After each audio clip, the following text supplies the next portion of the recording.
Right, we're going to do paper 1, A-level chemistry, paper 1, 2022, AQA syllabus. So the first question is, give two features of the reaction of dynamic equilibrium. So feature 1, the forward and the reverse reactions are at equal rates. So they got the same rate. The rate of the forward reaction is the same as the rate of the reverse reaction. So the feature number 2 is concentration of reactants and products remain constant, even though they're always constantly interchanging. Question number 2, a gas phase reaction is equilibrium. When the pressure is increased, the yield of product decreases. So what happens is that when you increase temperature, when you increase pressure, it always goes to the side of smaller number of moles. Because it's gone towards, because you have less product, that means it's gone to the side of the reactants, to the left-hand side. State what can be deduced about the chemical equation in its equilibrium. Equilibrium shifts towards the left-hand side as it has more moles on the left-hand side. Increased pressure moves towards the side of the less number of moles. Okay? So that's how you answer those two questions, or first two questions on the paper. Hope that's good. Question 1.3. So it's still the same questions about equilibrium. Okay, carbon monoxide and hydrogen react to form methanol. So this is the equation they give you there. So they give you information. So 0.43 moles of carbon monoxide is mixed with 0.86 moles of hydrogen. When they start a question like that, something is mixed with something, and then it says that the equilibrium total pressure of the flask is this amount, and the mixture contains this amount of methanol. It means you have to draw the table. If you draw the table, things will be much easier to answer.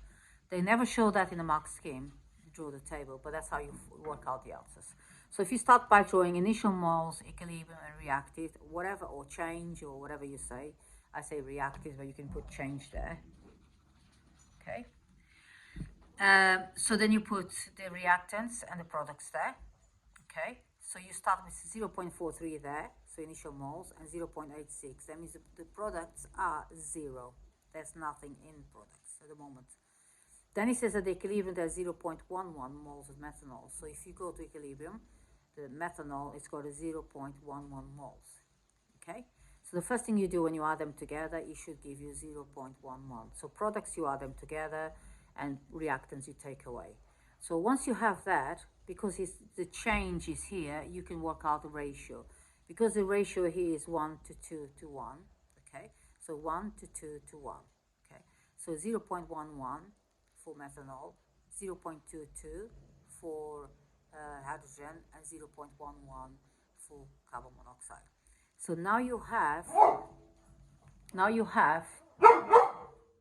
about that, there was a dog barking. So now you have 0.43 minus 0.11 gives you 0.32. At equilibrium, you got 0.32 of carbon monoxide. The same goes here. This minus this will give you 0.64. And here it will be just the addition. Okay, so you already got that. So the answer to the question they say, calculate the amount of moles of carbon monoxide present at equilibrium. So the carbon monoxide at equilibrium is going to be 0.32 moles, because you worked out in that table there. Okay?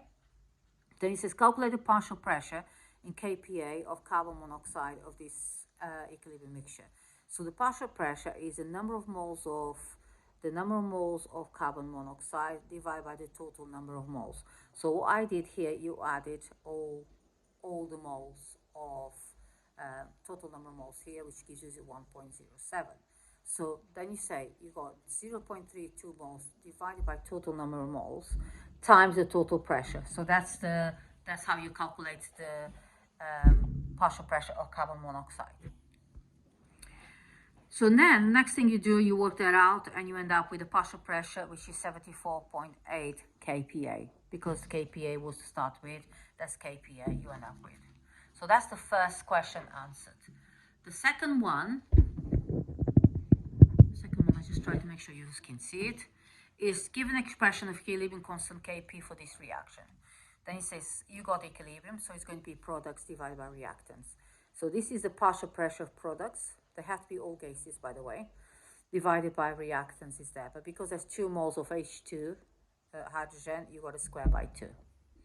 Right, question 1.5. They say a different mixture of carbon monoxide and hydrogen is left to reach equilibrium at temperature T. Some data shown below here. So those are the data that I showed you.